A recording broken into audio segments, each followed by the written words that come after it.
Donna here from the Everything Saxophone podcast. We're live at the NAMM show, day 2.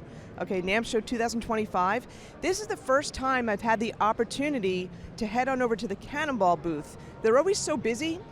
There's always people trying out the instruments and it's really loud. And I finally found, for the first time, a quiet time. And I'm meeting for the first time with Sheryl Laukat from Cannonball Instruments. Welcome to the podcast. Well, thank you. It's nice to talk to you. Donna, we're just happy you came. What specific things would you like to ask me? Sure. So you don't know this. I also play trumpet. I have a Cannonball trumpet as well. Oh, fantastic. I got a long time ago. Beautiful instruments. They're really beautifully crafted.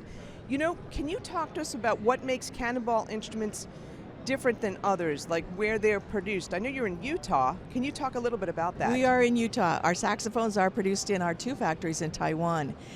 We started a long time ago, and what makes us different is we have trade secrets, and those trade secrets are meant to make the horns play as fabulously as possible. And so we don't share what those are, of course, but we do a lot of experimentation and a lot of, really cool things. Like one time, we just wanted to see, this is the kind of experiments we do, we wanted to see what square tone holes would sound like on a saxophone. Oh my gosh. And so we produced a saxophone with square tone holes just to see. And when it was done and it was played, it was like, wow, that's incredible, that's really cool. And then after hearing it for a little bit longer, it's like, nah, it's just loud. It's really loud. And so, you have to, we just experimented. Some of the things work out and some of them don't. But of course, we learned a lot of stuff by doing the square tone holes. And so those are the kinds, we're just so passionate about making everything better. We're continually trying to improve and learn, and we just really love this music industry. We love the school band, we love the artists, we love everything about it. It's such a wonderful industry. You know what's interesting with what she just said?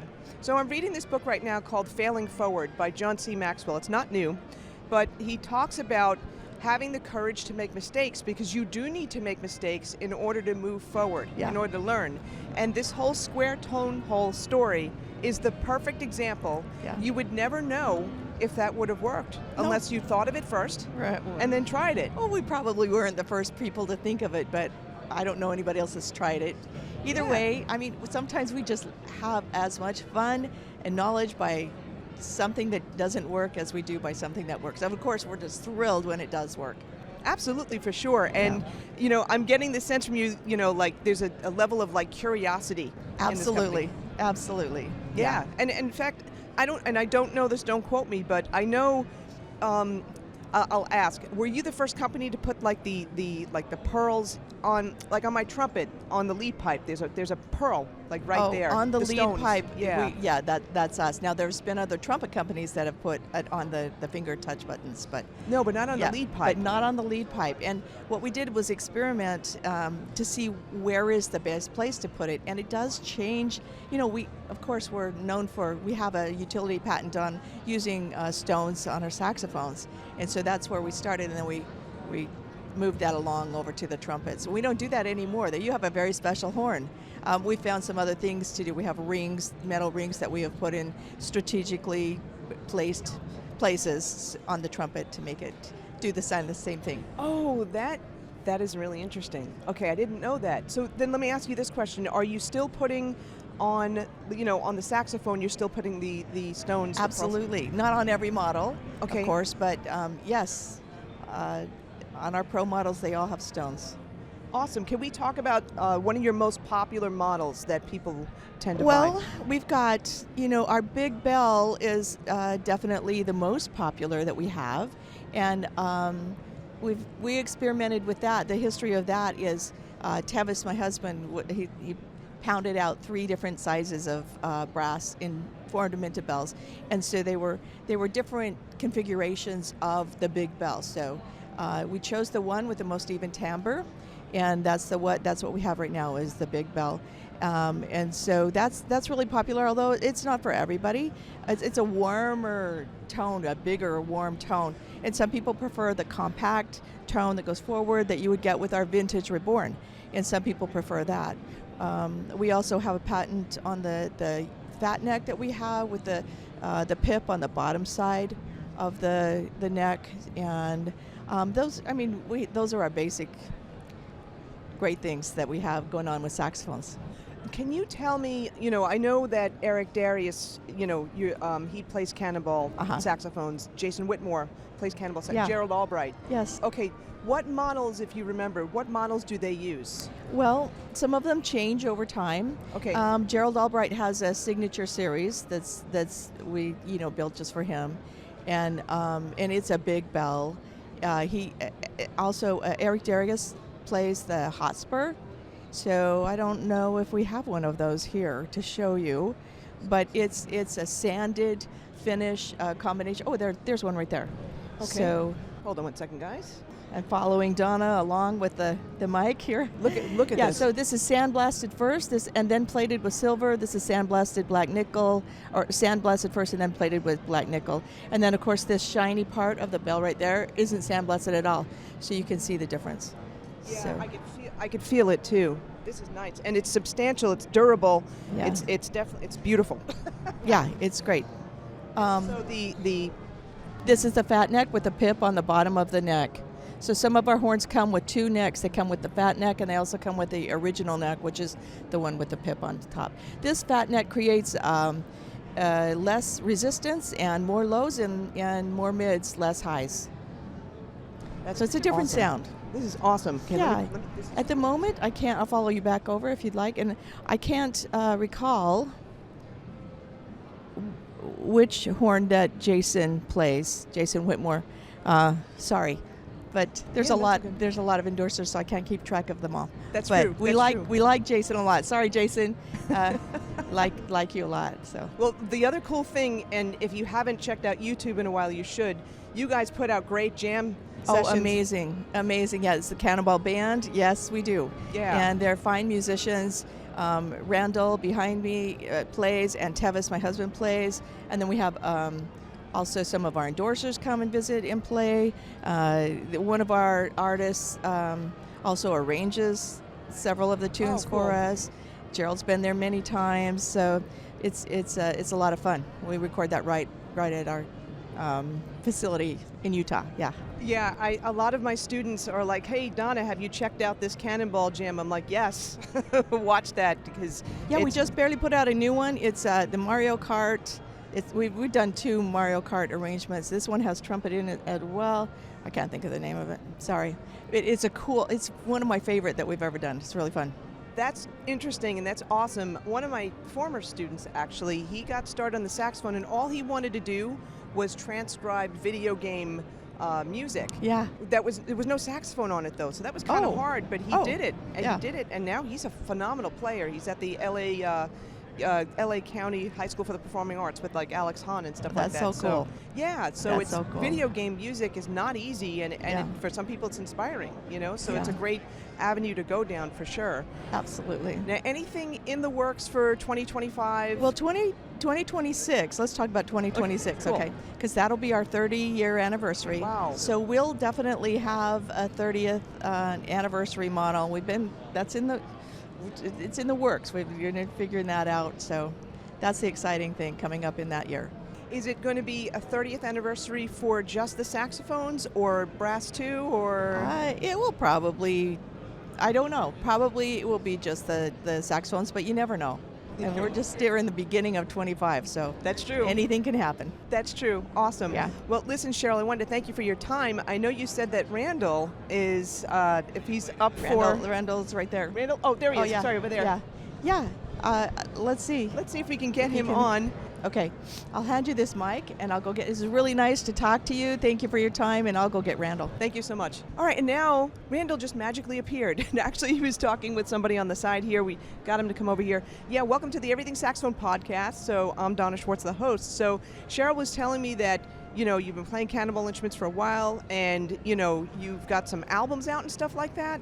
Yeah, I do. I've been working with Jeff Lorber, and Jimmy Haslip produces my records, so I've got a few of those out, been doing a little touring. But actually, my full-time gig, in addition to working with Cannonball, is I'm a high school band director.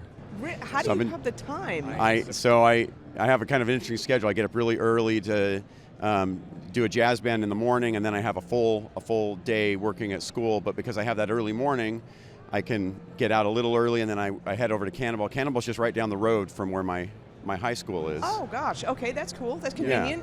Yeah. So I've been doing that for 28 years, and so a couple more. Maybe I can make it a couple more. So, but that's my big gig is music education. That's what I'm really passionate about. And then I've always wanted to make records too, ever since I was younger. But it was harder back in the day. It's a lot easier now, That's true. to do it than it used to be. So now I'm kind of feeling that other passion, and I've just been lucky to get hooked up with some really cool people, So. Oh, for sure. I mean, Jeff Lorber, Yeah. I mean, yeah, absolutely. And, again, kudos to you with the music education. I've done that for a number of years myself.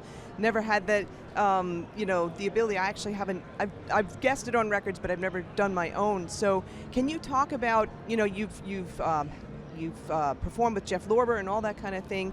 So what records do you have out, if anything's coming up now, or if anything's out right now? So I have I have 3 records out so far, all of them working with Jimmy Haslip and Jeff Lorber. And I have one more that I just checked off the masters today that's going to be released in a couple months.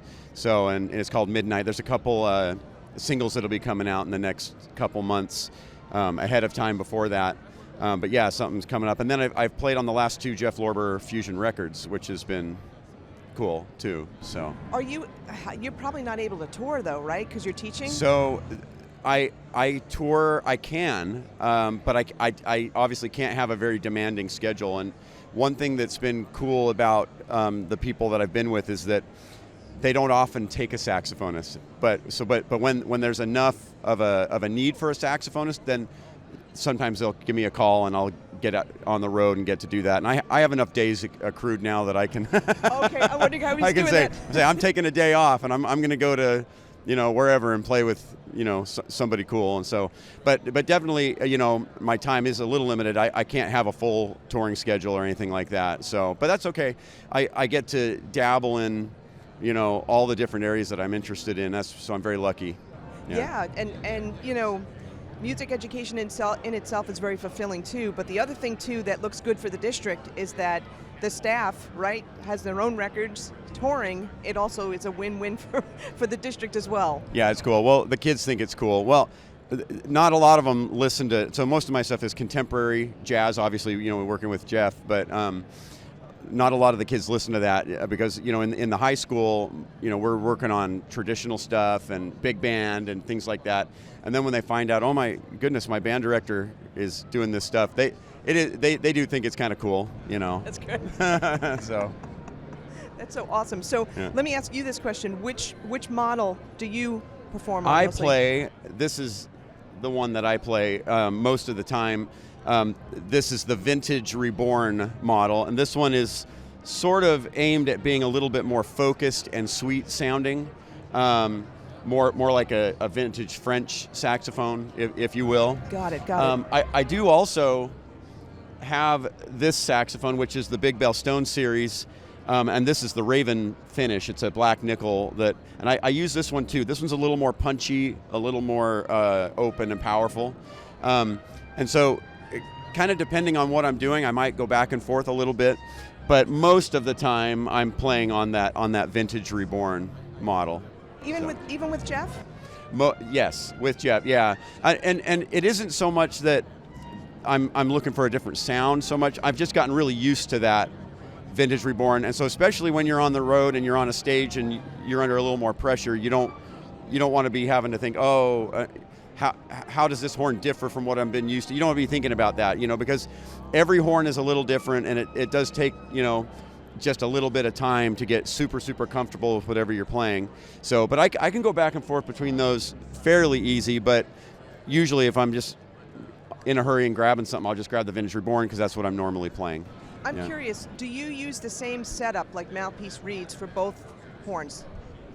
Yes and no. So I'm a little weird too. Like there's a lot of guys out there they're looking for that ultimate setup where it's like one reed, one mouthpiece, and they've got it, and that's what they do. I've never been able to find that thing. I would love to find that, but I can't. So I have about 3 or 4 different mouthpieces that I go back and forth between depending on what I'm doing. So like if I'm recording in the studio, I'm using one mouthpiece, and if I'm on stage live, I'm using a different mouthpiece. And sometimes it's just because I like the sound of one better on a microphone.